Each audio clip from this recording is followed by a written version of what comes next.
आमचा जीव जातो. गद्दारीच केली. आज आमचा उमेदवार एवढे दिवस शाखापूर काम करतोय, तिथे येतोय जातोय, मग साहेबांना दिसत नाही. प्रत्येक वेळा साहेब श्रद्धा जादूच ऐकतं, श्रद्धा जादू ऐक म्हणजे आम्ही कोण तुमच्या नजरेत?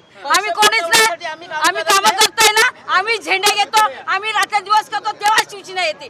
आम्ही पाय झरवतो तेव्हा आम्ही करतो.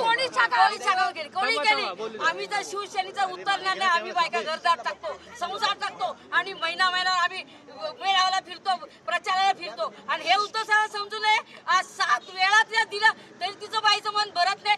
दुसरं आज आजारी नवरा तुम्हाला दाखवतो, मी ते पागळात म्हणजे आमचं काहीच नाही. आम्ही कोणच नाही. आम्ही एवढे शिवसेना आम्ही कट्टर, आमचं काय मिळालं आम्हाला? आम्ही एकच इच्छा होती इंदुरला सीट द्या, पण तुम्ही देऊ शकलात नाही.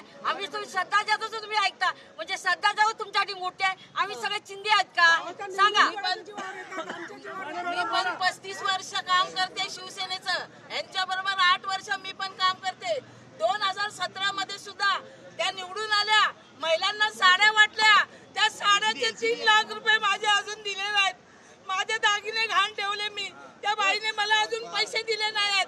फक्त काय यांना काही सीटा घ्यायच्या आणि मोठं मिळवायचं. गरीब माणसाचे पैसे द्यायला काय होतात?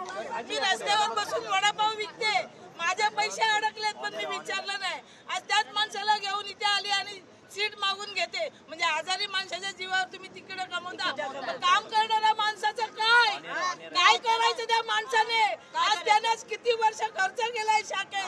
आम्हा महिलांना आम्हाला बाई आहे. अहो मला एक वाईट काय वाटतं माहिती आहे? प्रत्येक वेळेला साहेब तिचं ऐकतात. हे चुकीचं आहे साहेबांचं, हे चूक केले.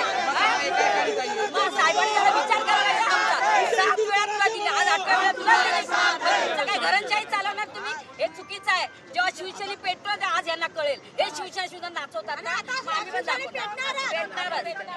अहो किती विषय, अहो किती गद्दारगिरी म्हणजे ज्या